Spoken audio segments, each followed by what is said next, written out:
Okay, it's time for the listening. You're going to listen to 8 dialogues, and in each dialogue, you need to choose an answer, A or B. Let's review the questions first. What day of the week is the test? We are interested in the day of the test. What day is it today? Not yesterday, not tomorrow, today. What time is it? You need to pay attention and remember how we say the time. What times does the class start? This is another exercise to remember how to tell time. The date. Notice that we want to know when was the woman born, and the only difference are these two numbers, here and here. You need to listen carefully. What day does he want tickets for? Notice that the difference is the month. Be careful when you listen to the month. What number is the house? Think of the difference between these two numbers, 117 or 170. And how much are the flowers? Try to remember how we pronounce this number, 15, and how we pronounce this number, 50. Let's listen to the audio. Listening 1.2. 1. When's the test? Next week. Yeah, I know, but what day? Is it Wednesday or Thursday? Neither one. It's Tuesday. 2. The weekend goes so quickly. I know. I can't believe that tomorrow is Monday. 3. Excuse me, do you have the time? Yes, it's 25 to 9. Thanks. 4. We're going to be late for class. Relax. It doesn't start until 10:15. It's only 5 after. 5. When was she born? Let's see. She was born on August 23rd, 1977. Where? In Colombia. 6. Do you have any tickets left for the 5th of June? Let's see. Yes, we do. How many would you like? 2, please. Okay, that's $40, please. 7. Hello? Hi, it's me. I'm on your street, but I can't remember the number of your house. Is it 117? No, it's 170. 8. How much are those flowers? $50. 50? That's not cheap.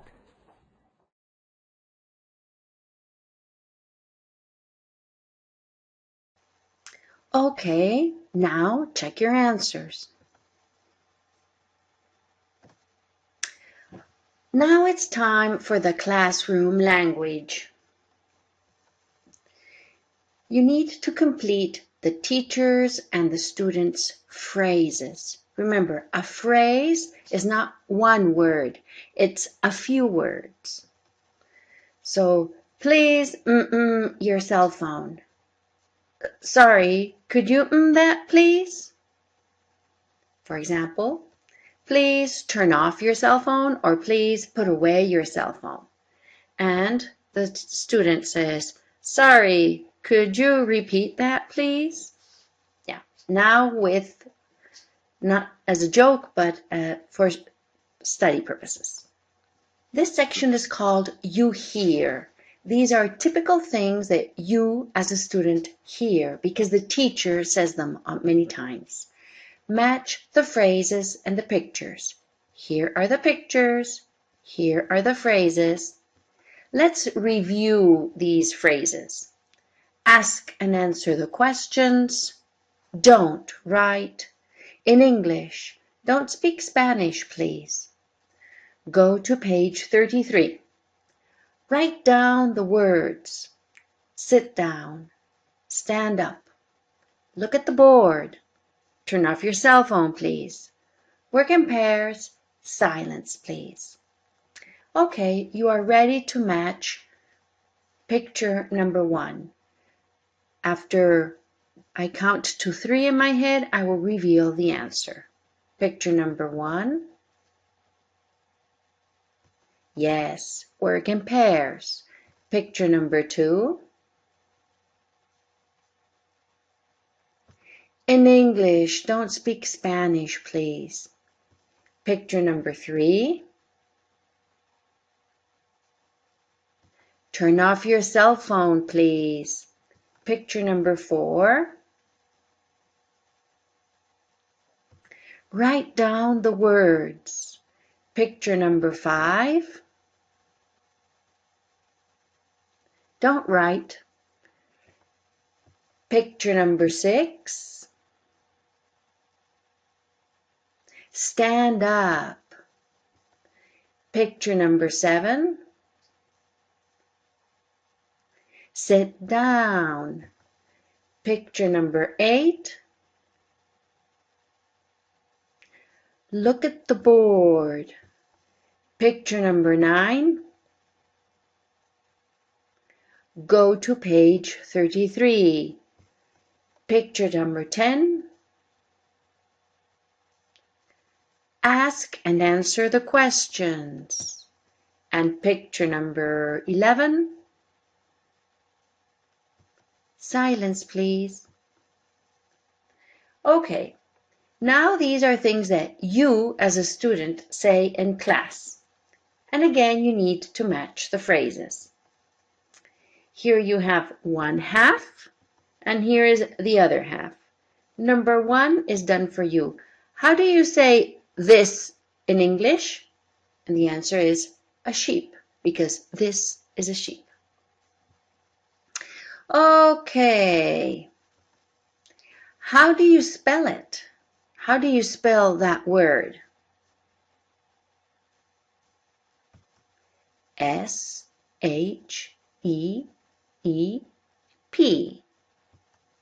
Could you repeat that, please?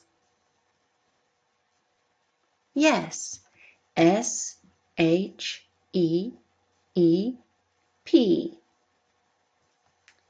What does awful mean? Very bad. Can I have a piece of paper, please? Here you are. Which page is it? 84. Sorry, I'm late. That's okay. Sit down, please. Bye. See you. Bye. Have a good weekend. You too. See you on Monday. We studied what you hear as a student. We studied what you say as a student.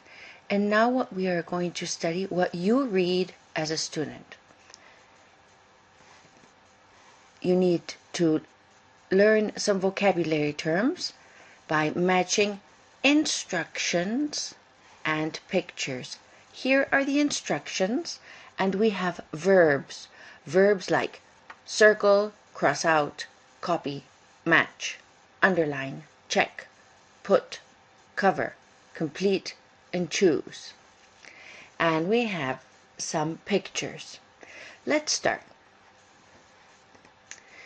If you have to select an answer, you have to choose an answer, right? Here, if you make this mark, you circle an answer. If you have to write something here in the line, you have to complete an answer. If you have to put a paper to not see this, you have to cover an answer. If you have to choose and make this mark, like this, you have to check an answer. If you have to read and make a mark like this, you have to put an X.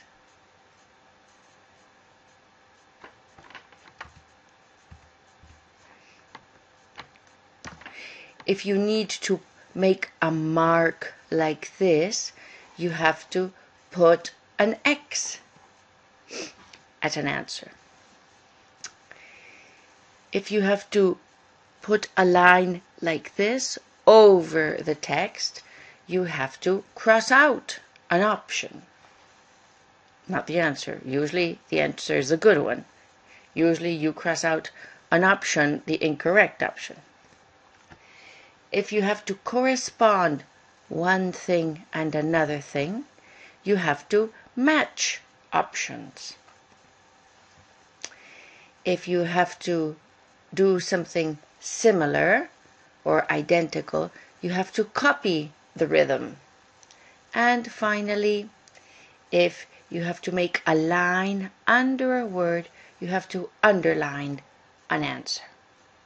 Okay? And this is the last part of Unit 1A, pronunciation, the alphabet. Most of you know the alphabet.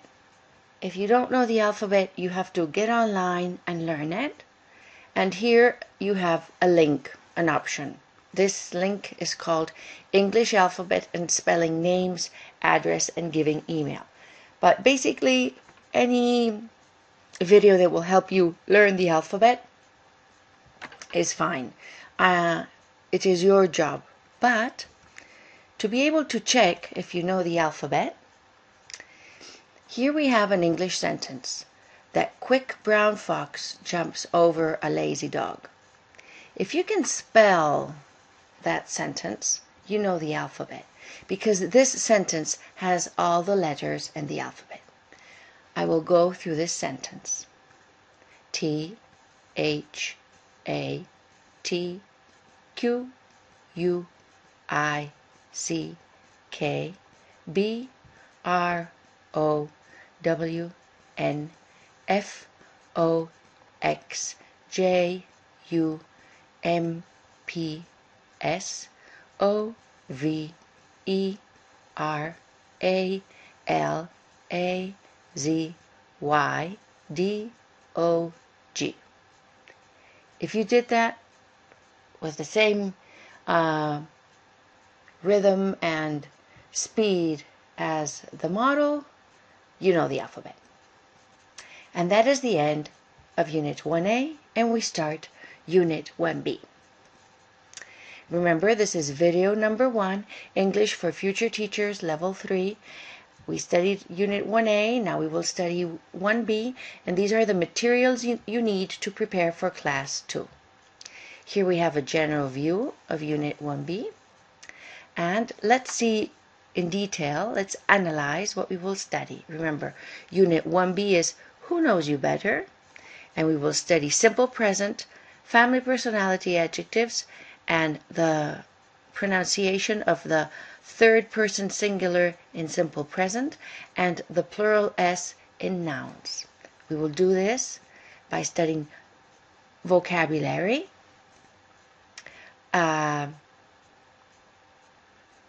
we will do a reading, then we will go to the grammar point, then we will do a listening to practice all this together, and finally the pronunciation of the letter of words that end in S.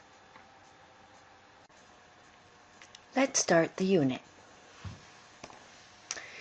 The first section reviews and presents new vocabulary on family and personality adjectives. First, let's review some vocabulary you already know.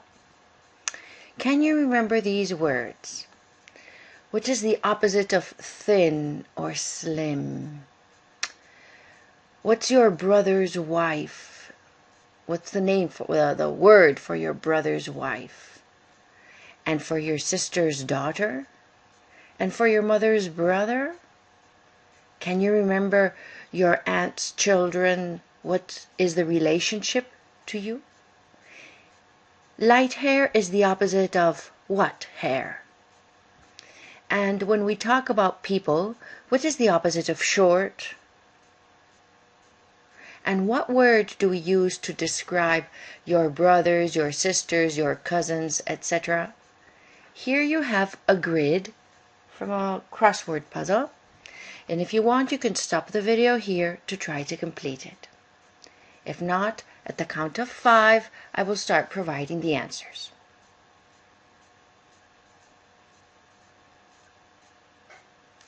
The opposite of thin or slim is fat. Your brother's wife is your sister-in-law. Your sister's daughter is your niece. Your mother's brother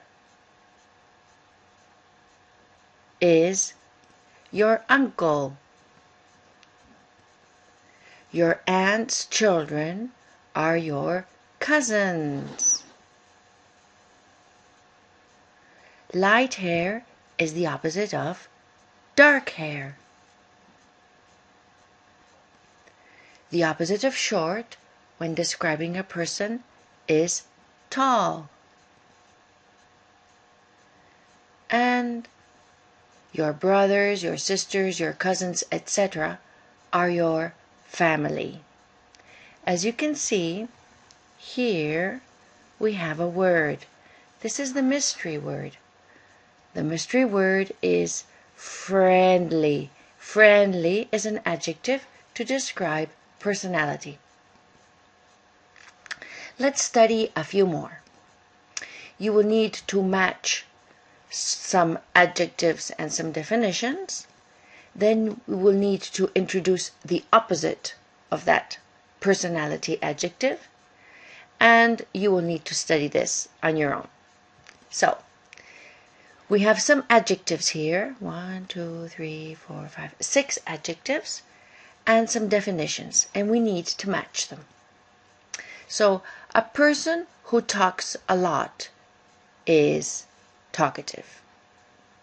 A person who likes giving presents is generous.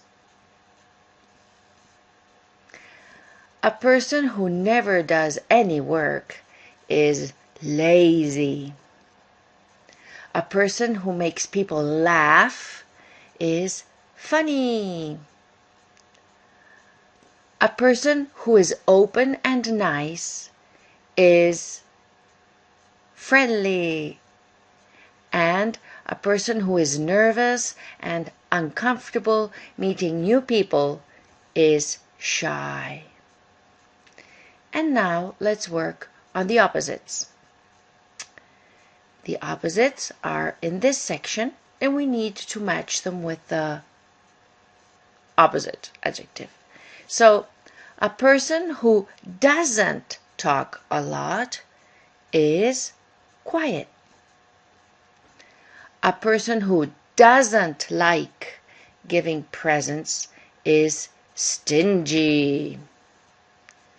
A person who does a lot of work is hardworking. A person who doesn't make people laugh is serious. A person who is not open and not nice is definitely unfriendly.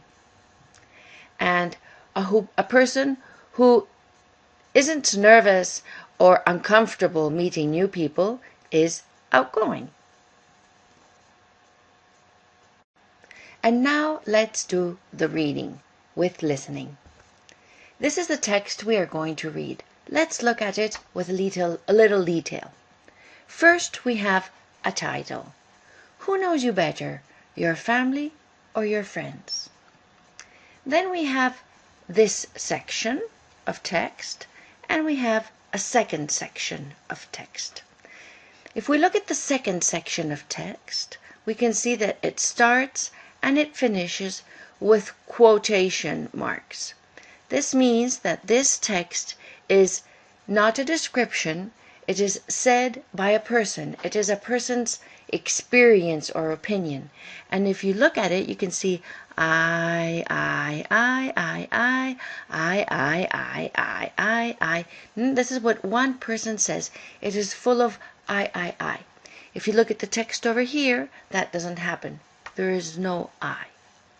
So we have a title, a first section of text, a second section of text, and we also have a picture with information on who the people in the picture are. And we can see that we have 3 people. We have Richard Taylor, Meg, and Danny. And these 3 people are connected. We assume this is Richard, this is Meg, and this is Danny. And now we can know the relationship. Richard Taylor with his mother, Meg. Okay, so this is son and mother. And his friend, Danny. And this is Danny, Richard's friend. So they are friends, and they are son and mother. Who knows Richard better? Meg, his mom, or her Danny, his friend? Who do you think knows this person better? Well, to be able to answer this question, we are going to read the text. First, we will read the introduction to the article, and afterwards, I will ask you, who is Richard? Who is Danny? What do Richard's mother and Danny try to do? And what does Richard have to do? Here we go. Who knows you better, your family or your friends? In our weekly test, single people who are looking for a partner ask their mother and their best friend to help. The mother chooses one partner and the best friend chooses another. The test is to see who can choose the best partner. This week's single man is Richard Taylor, a 26-year-old musician from Vancouver, Canada. His mother, Meg, chooses one woman, and his best friend, Danny, chooses another. Then Richard goes on a date with each woman. Which woman does he prefer?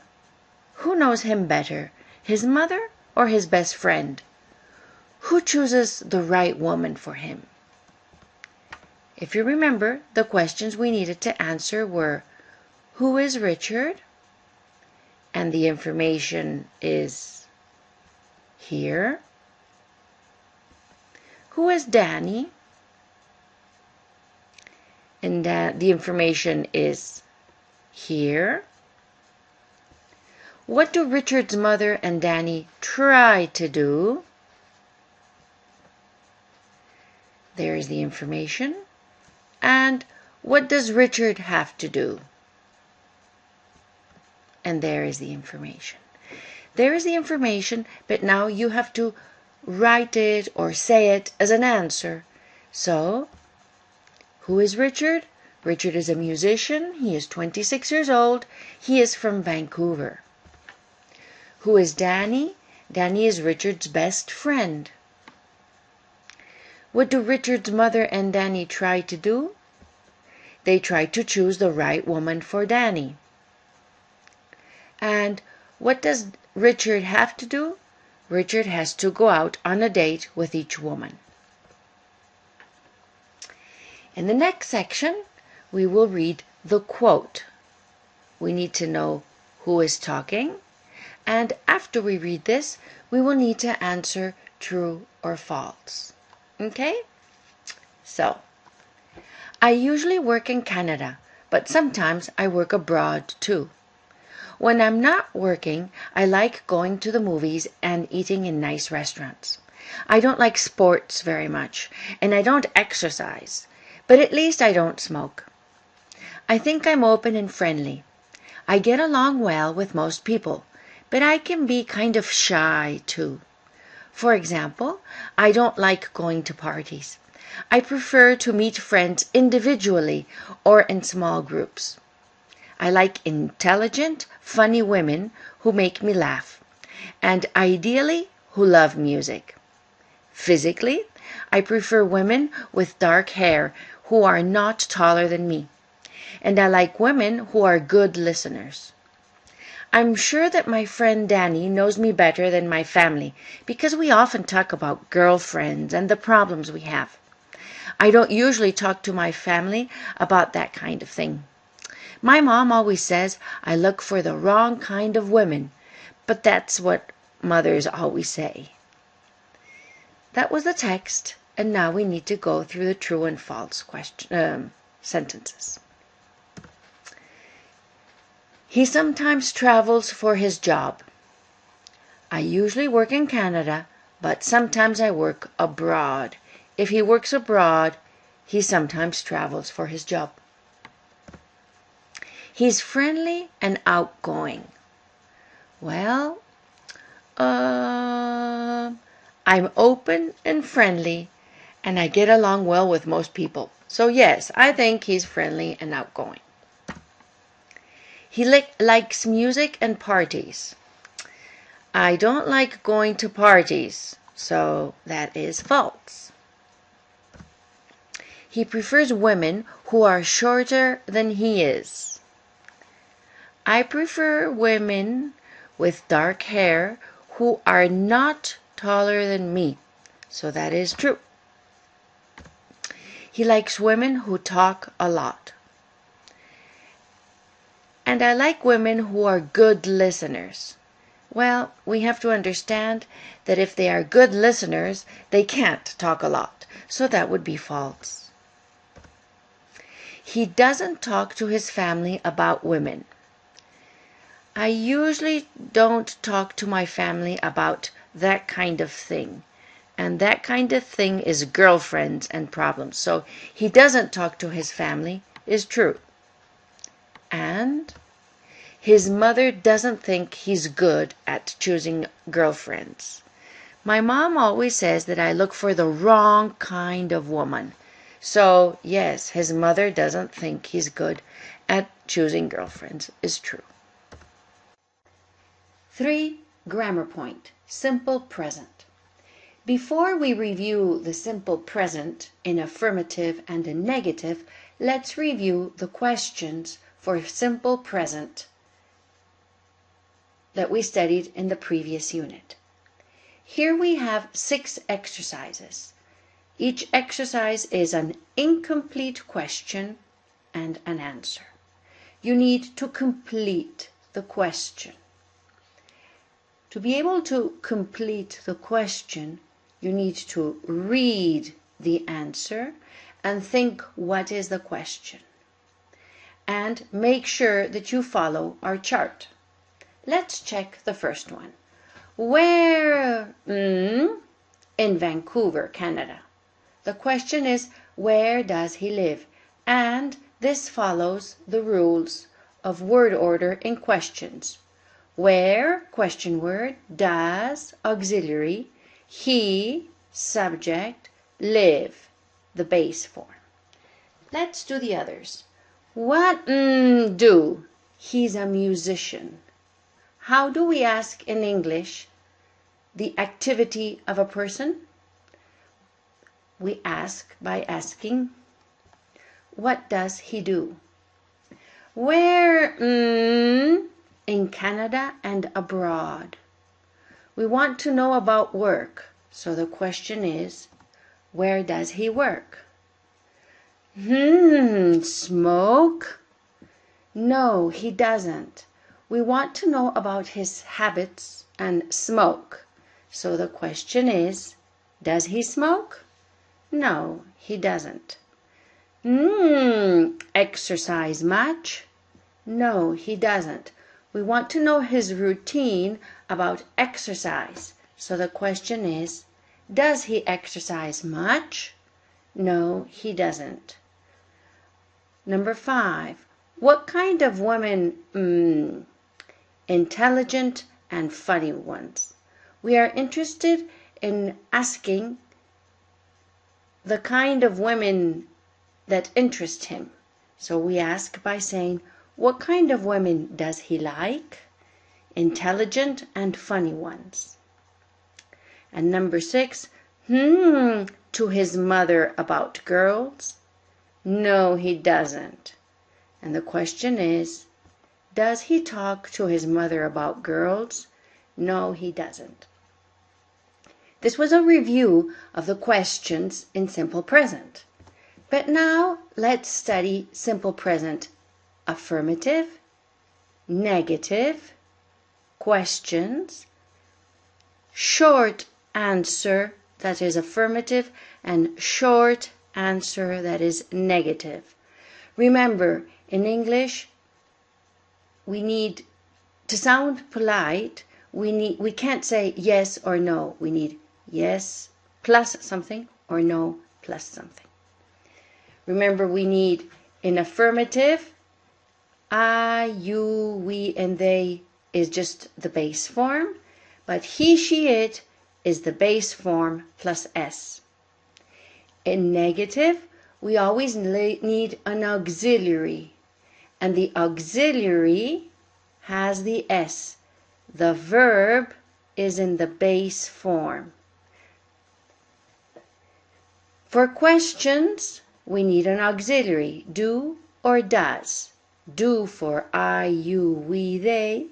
Does for he, she, and it. The minimum short answer for yes, when it's I, you, we, or they, is yes, I do. For no, no, I don't. The minimum answer for he, she, it is yes, she does, or no, she doesn't. Now there are 4 extra things you need to remember. You need to remember 4 rules for the S. The first one is that in general, the normal thing is to add an S, only an S, for he, she, it. If your verb ends in a Y, and before the Y there is a consonant, you delete the Y and you add IES. So consonant plus Y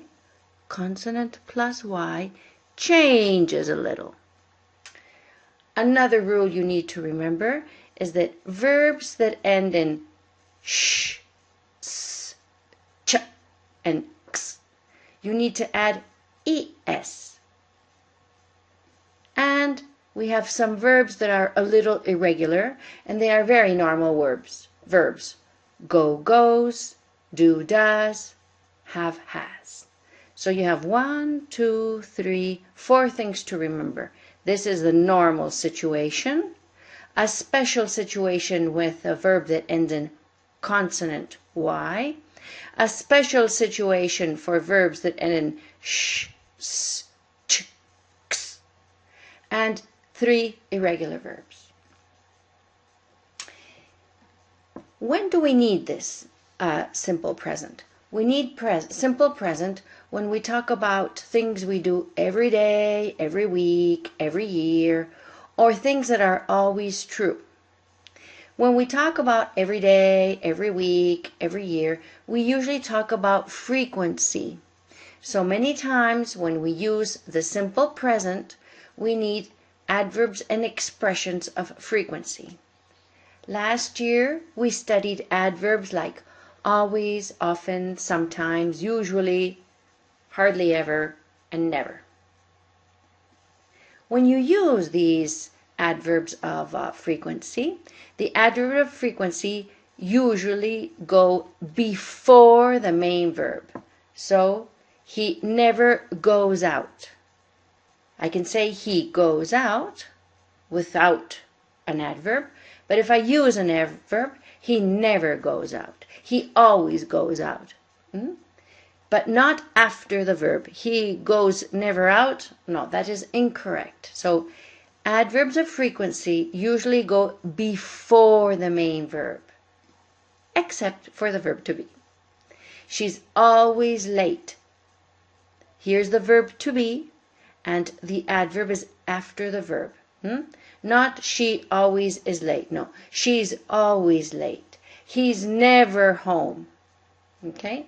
And the other thing you need to remember is that sometimes we don't use an adverb. We don't use a word.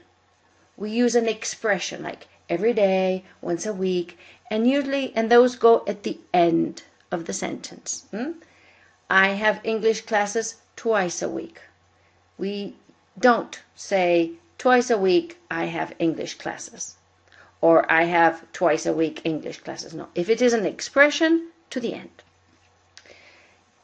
The book suggests these two exercises. The first one is pure mechanics, so stop the video and try to do it, because after I count to 3 in my head, you will see the exercise solution. The second exercise, you need to include the verb that makes sense. And after counting to 3, stop the video because I will show the solution.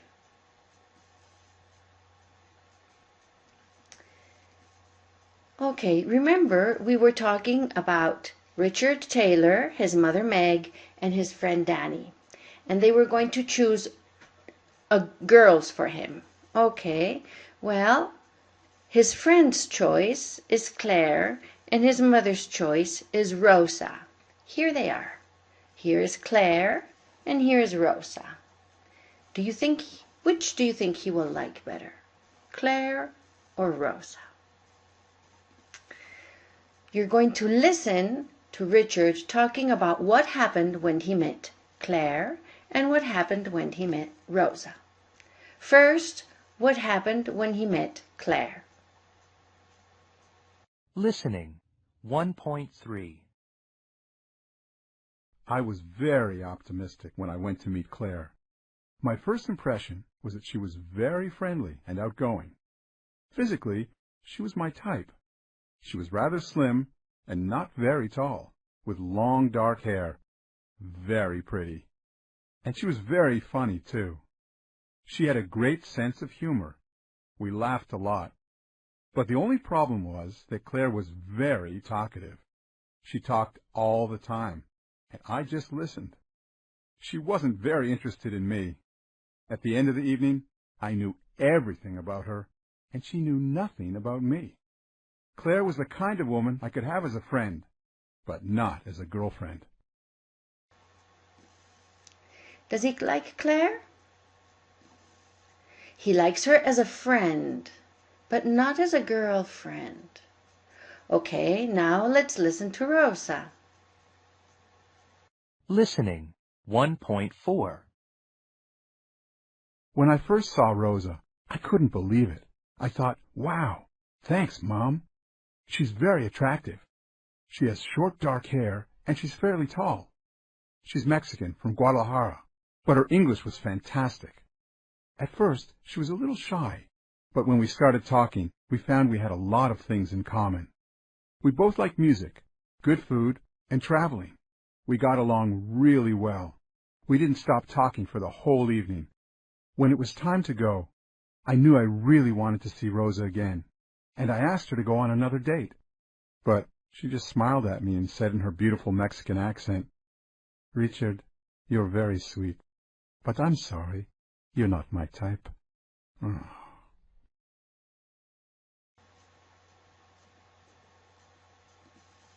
Does he like Rosa? Richard likes her very much and wants to see her again. What are the problems? What are the problems with Claire? The problem is that she talked a lot about herself and didn't seem very interested in him. And remember, he likes good listeners. And the problems with Rosa? The problem is that Rosa doesn't think he's her type. So Rosa is not convinced. Now try to write down some adjectives or expression that Richard uses to describe Claire and Rosa. You may want to listen to the audio again, but at the count of 3, I will reveal some examples. These are the ones it uses to describe Claire, and these to describe Rosa. Who knows Richard better, his mother or Danny? Are you surprised? If you send me an email with the answer to these questions, I will give you extra credit. Or an audio. It can be an audio or in writing, as you choose.